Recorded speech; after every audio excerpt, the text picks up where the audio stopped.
Jimmy, we can't buy the Halo Combat Evolved remake. We already have it at home.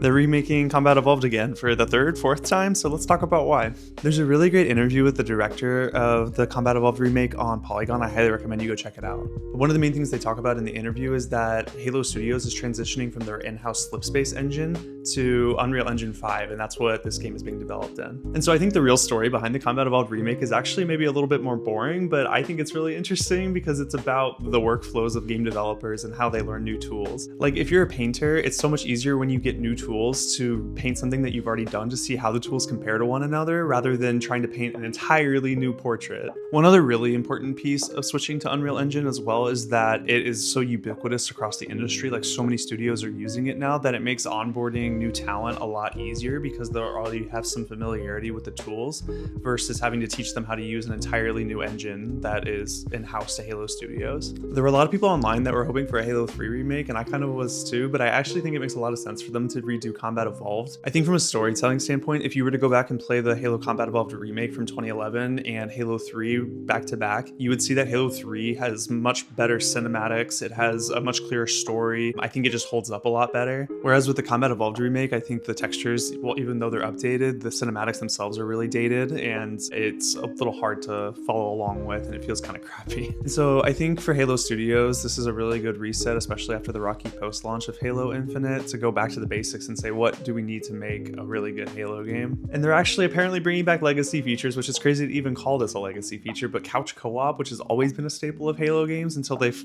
got rid of it in Halo 5 and Halo Infinite. So I think in theory, this remake will speed up the production of the next mainline Halo game because the developers will have already learned all the tools that they need to use to make a Halo game in Unreal Engine 5. But let me know in the comments what you think. Are you excited for the new Halo remake, and what do you think about the development of it?